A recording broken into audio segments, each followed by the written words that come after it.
So working with Anne-Marie and Father Remo, and most importantly Kenny, we spent some time looking at the church, and Kenny was able to show me pretty much everything about the church that he's concerned about, with repairs and maintenance.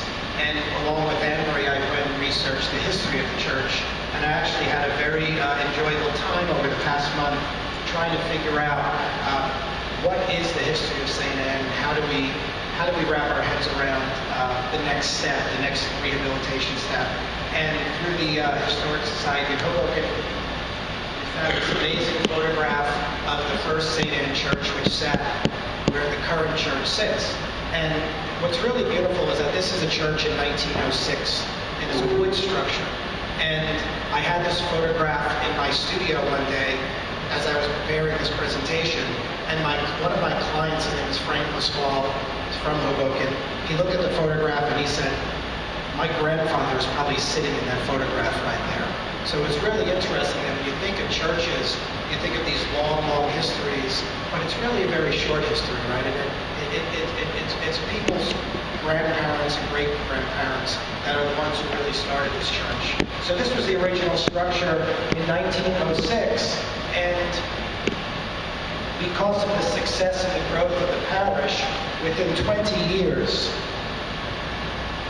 the second major project had to undertake, and that St. Anne had to construct a bigger church, and they had to pick up the first church and bring it around the corner onto Madison, where the parking lots are. So the church actually, we found out that within 20 years of opening, the parish purchased 4 lots behind the church, which is now where the parking lot is, where the feast is. And they moved the first church on scaffolding over into the parking lot so they could start the second church. And I do construction for a living in Hoboken. I can't imagine how in 1926 they were able to move this building, before tractor trailers and cranes. But somehow that church was moved. And even more interesting, last night when we were here, I met a fellow, an 81-year-old fellow who's a parishioner, who said that he was baptized in that church. And after they moved it over to where the parking lot is, St. Anne would have something called the bazaar before the feast. And they would open up the church, and they would cook zeppelins and make hot dogs and have dances. And he remembers having dances in this building, in the back parking lot. So you find out some really interesting things when you talk to parishioners about history. And then this photo is another interesting photo because you can see the first church now in the back on Madison, and they're constructing the new church on the corner. And this is the 3-year construction project for the new church, which is the current church right now. And then over the course of a few years, this church came out of the ground, and in 1927, there was the inauguration in December for the new church. So within 20 years, the parish built an initial structure, the parish thrived and grew, and had to build a more substantial structure. In the 1940s, which was another 20 years after the construction of the second church, apparently there was a fire in the church, and the church had to take on a whole series of renovations because of the fire. And it appears from our research that they used that opportunity to actually not only repair the church, but to improve the church. And a lot of the beautiful details that you see in the church were the result of work that was done in 1947 after the fire. And in particular, a lot of the trunk-away paintings up in the vault and all the Latin insignias and a lot of the floral work were done as part of that 1947 renovation. It was not in the original church. It was an improvement after the fire. And as part of that major renovation in 1947, there was a complete redesign of the side altars. And you see here the new side altars that were done at that time. So this was the church in the 70s. And you can see the red carpeting at the altar. would it look like the church in the 70s had a beautiful architectural character at that time? And then more recently, this is the present day condition of the interior of the church. So now we have to swing our attention to really the current condition, and this is where Kenny's help was really invaluable. Anne-Marie and Father Remo, Kenny and I walked the church several times, and we identified some key problem areas that are right now hurting the character of the church.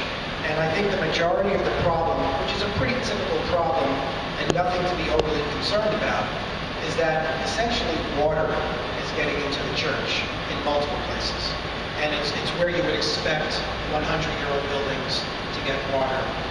The metal cornices, the gutters, the eaves, the window jambs, the flashing where the steeple hits the roof.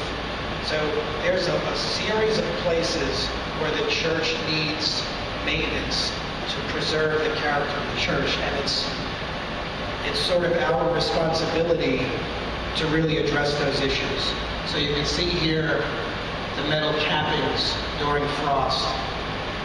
And then when water gets into a beautiful plaster building, water gets in behind the plaster, and then the plaster begins to small. And when you're in the church and you look up, and when you see paint coming off a plaster, that's water coming in from behind the plaster. And we've identified a series of areas, and of course they're always where window openings are, where the steeple meets the roof. You can understand where these problems are occurring. And here where the structure ties in, there's substantial damage up in the vault. Up in the choir loft, which is on the other side of the roof rafters, there's substantial damage from water getting into the cornice. And that cornice is an area that we have to restore and protect. Once we've identified all the problem areas, we put our heads together and we got a series of people who are experts at key things. For instance, the fellow who paints for me in Hoboken for the past 20 years grew up painting churches on the East Coast. So we brought him in and he walked through with us. He gave us a plan for repainting the church, gave us very honest numbers of what it would cost. And then we did the same with Union Stone Cleaning, who does restoration of bricks. We brought roofing people in, metal people. We pretty much went through the whole gamut of things that need to be done with people that collectively we knew and trusted, and we were able to build a plan and a budget to do this stuff. But the way it breaks down is pretty logically. We would do this in 2 phases, where the first thing we really want to do is just stop the water from coming into the church. So you fundraise and you execute phase 1. Phase 1 is the outside. So phase 1 would be all of the brick, all of the flashing, the window openings, the metal work, and recently Kenny told me that he thinks water is coming in at the base where the rectory is, so we probably have to arch the outside of the foundation wall there. So through phase 1, we would stabilize all of the systems and get the water, keep the water out of the building. And then at that point, you can take a breath and say, okay, the church will not get worse. We've stopped the damage. And then you calmly get into phase 2, which would be the repair of the inside. So with phase 2, that's where you really start to see all the improvements. Once the water's stopped, then the plaster people come in, painters, the trim people, and then you restore the inside of the church because it's now dry from the outside. It's pretty straightforward, and in all of my experience working in Hoboken, none of this work is really catastrophic. It's basic, essential maintenance, and it's done all